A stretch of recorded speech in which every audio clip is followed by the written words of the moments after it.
Assalamualaikum, apa kabar Sobat Nyai? Semoga sehat-sehat dan selalu dalam keadaan iman yang kuat. Pernahkah Sobat bertemu dengan hantu? Pasti pernah, karena kita berdampingan hidup dengan mereka, hanya berbeda alam. Kali ini Nyai akan memberikan 9 cara agar hantu lari terbirit-birit dan tidak punya harga diri lagi saat bertemu dengan Sobat. Penasaran? Yuk kita simak baik-baik. Pertama, ketika ada penampakan hantu, bersikaplah tenang. Tarik napas panjang dan khusyuklah berdoa kepada Allah Subhanahu wa Ta'ala. Meyakini daya dan kekuatan yang terbesar adalah dari Allah. Mintalah perlindungan kepada Allah sehingga hantu tidak berani mengganggu kita.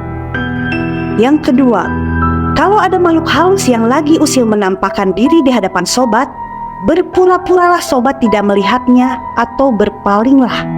Karena kalau kita menganggapnya, energi makhluk halus akan semakin besar.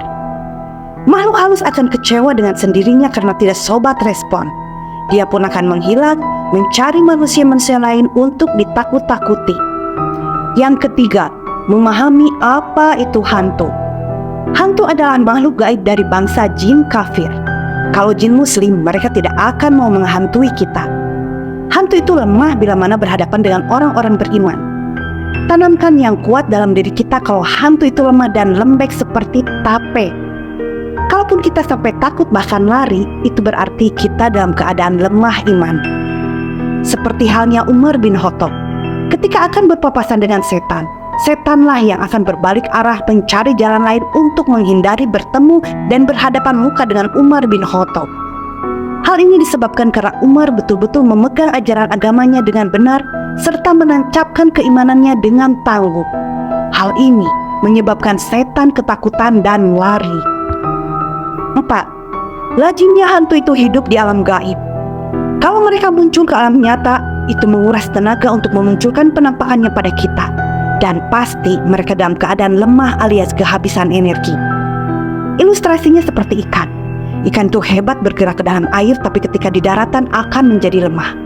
Begitu juga dengan jin dan hantu. Fahamilah Sobat hal ini. Jadi ketika kita melihat hantu menampakkan dirinya dalam wujud apapun, mintalah mereka untuk terus jangan berhenti menampakkan diri hingga mereka pingsan karena kelelahan. 5. Usahakan jika Sobat berhadapan dengan hantu, jangan menatap matanya. Nanti Sobat akan semakin takut dan ngedrop, bahkan bisa pingsan. Kalau sudah terlanjur menatap matanya, langsung saja berpaling. Sobat jangan terus menatap matanya walau mereka mewujudkan diri dalam sosok yang cantik atau sosok yang tampan dan gagah. 6. Ketika Sobat melihat penampakan hantu dengan jelas, segeralah ucapkan dengan keras, Alhamdulillah, terima kasih ya Allah, kau tampakkan makhlukmu yang lain di depanku. Semoga rezekiku bertambah banyak. Ucapkanlah berulang-ulang.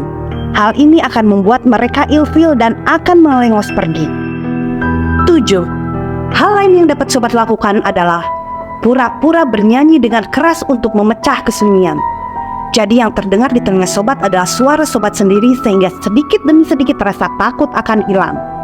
Sedang yang akan dirasakan oleh makhluk halus, mereka akan bosan dengan sendirinya karena tidak Sobat anggap, yang akhirnya akan pergi. Apalagi kalau suara kita rebrek saat bernyanyi. Tuamu kau malukan diriku. Dalam hitungan detik mereka akan terbirit-birit lari karena sakitlah telinga mereka mendengar nyanyian kita. Dan kalau yang digoda makin takut, dia makin senang karena energinya semakin besar. 8. Sebenarnya tidak ada doa khusus untuk mengusir setan. Ketika kita mengingat Allah dan iman kita menguat, maka setan pun akan segera menghilang. Yang terakhir, ada satu hal lagi yang biasa dilakukan orang-orang zaman mbah-mbah kita dulu ketika mereka ada di tempat-tempat sepi dan angker dan ditampakkan perwujudan hantu. Mereka akan membuka bajunya hingga telanjang bulat dan dipercayai setan pun merasa malu dan segera bersembunyi. Hal ini tidak Nyai sarankan Sobat, karena selain tidak sesuai dengan ajaran Islam, kalau sampai ada orang lain yang melihat kita dan memvideokannya, niscaya Sobat akan menjadi artis dadakan di dunia maya. Itulah 9 cara membuat hantu tidak punya harga diri lagi. Apa Sobat Nyai masih merasa takut bertemu hantu? Praktekkan hal-hal di atas. Niscaya hantulah yang akan lari terbirit-birit jika berjumpa dengan Sobat Nyai semua. Semoga bermanfaat. Salam Nyai Horor. Wassalamualaikum warahmatullahi wabarakatuh. Jangan lupa subscribe.